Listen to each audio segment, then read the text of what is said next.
Today, 9 Jasmine girls are presenting the hydrological cycle. Molecules are heated by the sun and turn into water vapor. The process in which water transforms into liquid, water transforms into gas in the form of Evaporation requires energy, usually from the sun, to break the bonds between the water.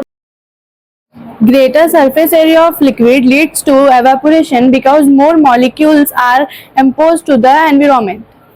Transpiration is a process in which plant releases the water. It is in the form of moisture and or water vapor. Roots consume some amount of water from the soil and rest evaporates at the atmosphere. If there is no evaporation in water cycle, water will accumulates in the streams, rivers and drain off into the ocean. Hello everyone, today our topic is about hydrosphere cycle. Our topics are condensation, precipitation, soil water, groundwater and etc. Water cycle, the subsurface outflow of the water gets evaporated, then it gets condensation, then precipitation, then the water gets absorbed in the soil. This process is repeated again and again in the year. This process is called water cycle. Thank you. Condensation is the formation of clouds and get absorbed in tiny water drops. It's called as condensation.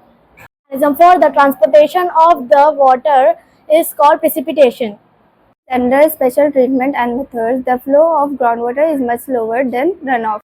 Layers of water get filtered in soil and absorb water. Cycle in our life, then our life become harder. Good afternoon everyone. Today me and my friends are explaining about the ocean floor. In ocean floor there are continental shelf, magma and seamount etc. Bases are in many ways similar to the land surface.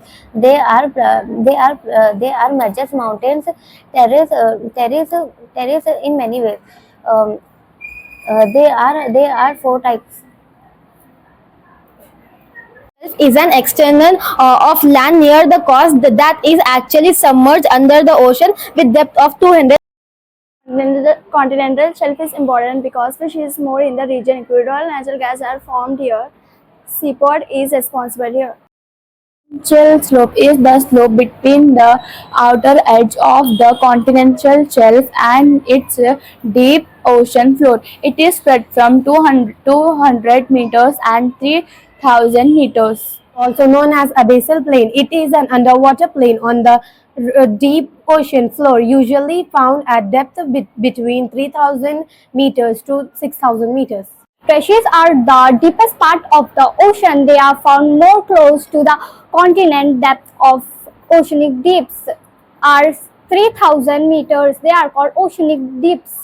The ocean is meant by underwater topography are known as ocean relief or submarine relief. Consists of an array of many features.